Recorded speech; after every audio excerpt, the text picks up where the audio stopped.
Welcome back after the break. Basit صاحب, یہاں میں آپ کو تھوڑی سی مشکل میں ڈالنا چاہوں گی. آپ کے خیال میں اگر بھارت کسی قسم کی طاقت کا استعمال کرتا ہے پاکستان کے خلاف تو وہ کیا ہوگا, کس ایکسٹینٹ پہ ہوگا, کیا کیپیسٹی ہوگی, اینڈ فردر مور کہ پاکستان کی جوابی کارروائی کیا ہو سکتی ہے اور کیا ہونی چاہیے؟ اس میں تو مجھے شک نہیں ہے کہ کوئی نہ کوئی کارروائی تو ضرور بھارت کرے گا, کیونکہ پرائم منسٹر مودی نے اپنے جو گزشتہ روز بہار میں ایک جلسے سے خطاب کیا, اس نے بڑے واضح طور پہ کہا کہ کچھ جو لینگویج تھی اس سے تو یہی واضح ہوتا ہے. اور پھر ماضی میں اگر ہم تھوڑا سا چلے جائیں, اڑی کا واقعہ 2016 میں ہوا, اس کے بعد بھارت نے ایک سرجیکل اسٹرائک کا ڈرامہ رچایا, اس میں بھی اتنی کانٹرڈکشن تھی کہ کوئی حد نہیں. کچھ لوگ کہہ رہے ہیں کہ یہ کراس ایل او سی ہوا, اور جو آفیشیل اسٹیٹمنٹ ایشو ہو رہی ہے ان کے ڈی جی ایم او کی جانب سے, وہ کہہ رہی ہے long the line of control. تو وہ بھی ویسے ہی بس ایک چیز تھی کہ ہم نے لانچ پیڈز وہاں پہ ان کو ناکارہ بنایا. ابھی بھی دیکھیے جس دن یہ واقعہ ہوا اسی دن بھارت نے جہاں وہ اسکیچز شو کیے نا سو کال ٹیررسٹ کے, وہاں پہ یہ بھی کہنا شروع کر دیا کہ اکراس ایل او سی 40 لانچ پیڈز ہیں بقول ان کے ٹیررسٹ کے, تو ان کو تباہ کرنا بہت ضروری ہے. لیکن اس دفعہ اگر آپ لوگوں کے جو میں بات کر رہا ہوں, یہ جو جلسہ ایک بات نریندر مودی صاحب کا جس میں انہوں نے کہا کہ ایکشن تو لیں گے ہم, دوسری جانب اگر آپ بھارت کا میڈیا دیکھیے, ایون جو فارمر جنرلز ہیں یا جو بھی آرم فورسز کے لوگ ہیں, فارمر ان کے ڈپلومیٹس ایمبیسڈرز ہیں, ان کی باتیں سنیں تو لگتا تو یہی ہے کہ کوئی کارروائی تو ضرور کریں گے. اب وہ کتنی بڑی کارروائی ہو سکتی ہے دیٹ یو ول سی.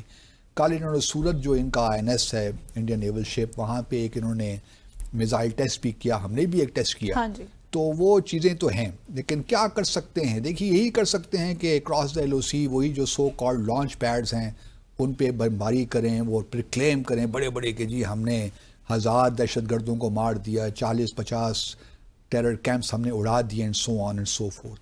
لیکن ایکشن وہ ہوگا, کوئک ایکشن ہوگا, کیونکہ یہ نہیں چاہیں گے کہ باقاعدہ ایسکلیشن ہو, کیونکہ ایسکلیشن کا بھارت کو بہت نقصان ہوگا اکنامکلی. ہمیں بھی ہوگا لیکن ان کو زیادہ ہوگا بھارت کو. ہمارا جو ان کا جو ہے ایک ڈاکٹرن بھی ہے, کولڈ اسٹار ڈاکٹرن, وہ یہی ان کا یہی ہے کہ کس طرح ہم 70-72 گھنٹوں میں ایسی کارروائی کریں اور پاکستان کو یہ موقع نہ ملے کہ پاکستان چیزوں کا اسکلیٹ کر سکے. لیکن بالا کوٹ کے واقعے کے بعد ہم نے ہی بتا دیا کہ بالا کوٹ آپ نے 26 فروری کو کیا, ہم نے کوئی جلدی نہیں کی کہ ہم فوری 1 گھنٹے کے بعد کرتے, ہم نے پورا رات لی, اگلے دن ہم نے اپنی کارروائی کی. تو پاکستان بھی جو ہے میجر طریقے سے چلے گا. لیکن میں آپ کو ایک بات ضرور بتاؤں کہ اس دفعہ بھارت نے تو وار آلریڈی ڈکلیئر کر دی ہے تاس سندھ معاہدے کو معطل کر کے. یہ پاکستان کی, اگر پاکستان کا پانی روکا گیا تو یہ ہماری ریڈ لائن ہوگی, میرا ریڈ لائن ہے.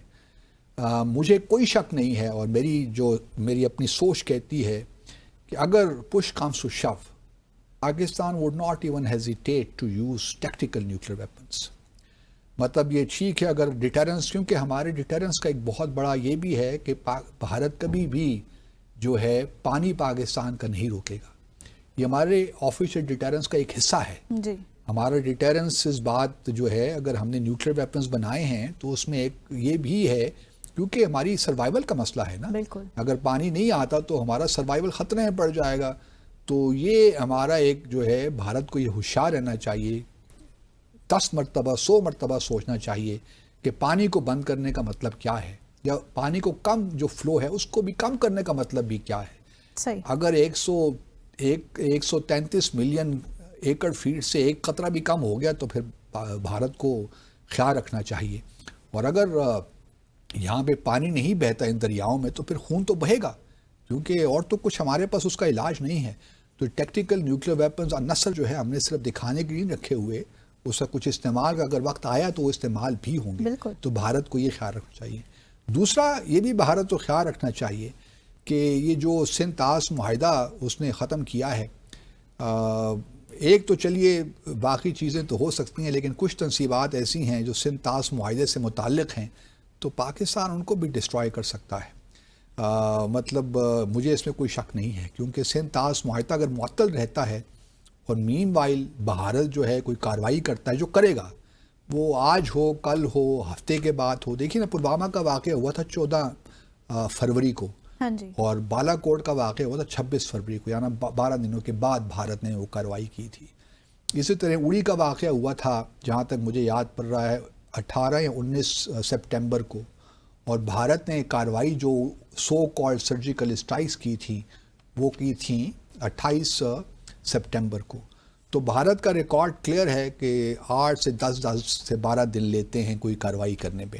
اگر اسی پیٹرن کو رکھا جائے تو یہ 22 اپریل کو ہوا، تو آپ توقع رکھ سکتی ہیں کہ 21 یکم یا 2 ان 3 یا مئی کے پہلے ہفتے میں کوئی کارروائی ہو سکتی ہے، یا پھر اس سے بعد میں بھی ہو سکتی ہے.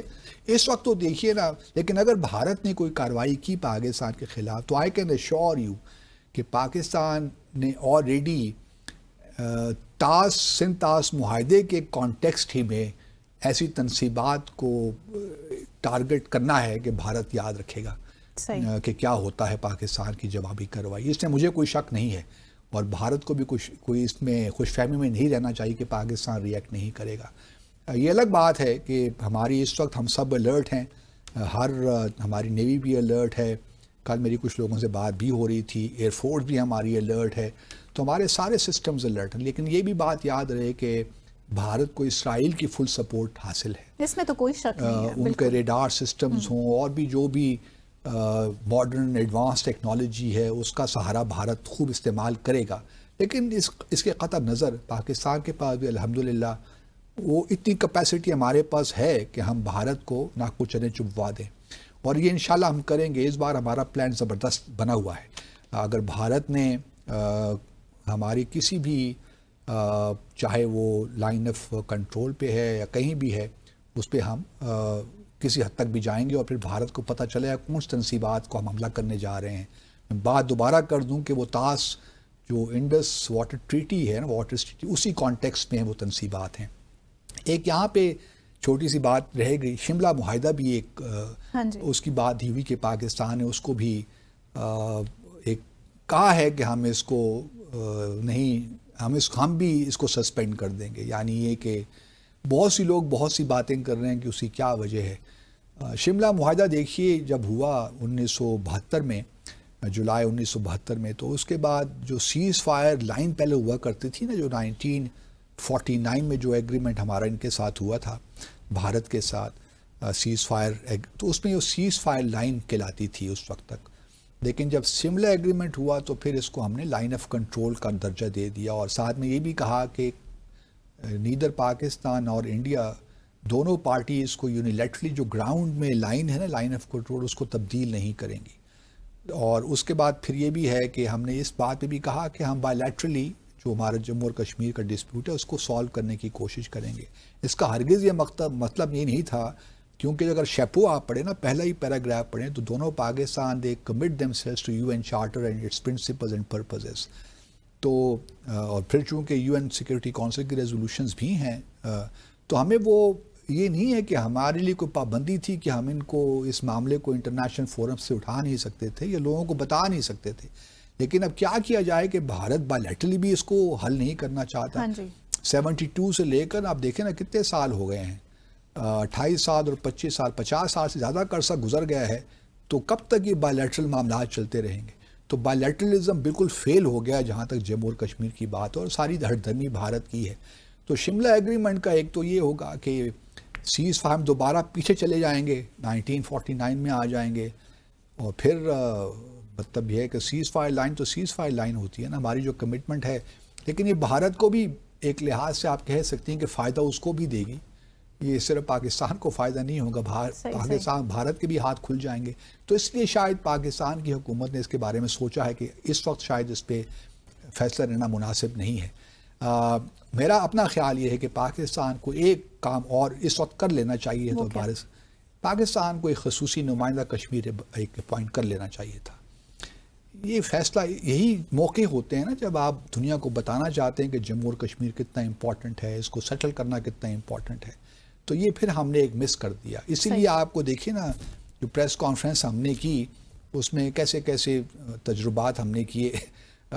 سوال یہ پیدا ہوتا ہے ایک فوکل پوائنٹ بہت ضروری ہے. میں آج بھی یہ کہہ رہا ہوں, میں پچھلے 5 سالوں سے یہ بات کر رہا ہوں, جب میں حکومت میں تھا تب بھی میں بات کرتا تھا اپنے جو بھی ہمارے پرنسپلز تھے, لیکن میں آج بھی یہی بات کر رہا ہوں کہ خدارہ ایک اسپیشل انوائے آپ جموں اور کشمیر پہ اپوائنٹ کر دیجئے تاکہ ایک فوکل پوائنٹ ملے اور کشمیر کو جو ڈسپیوٹ ہے اس کو حیثیت ملے جو اس کو ملنی چاہیے.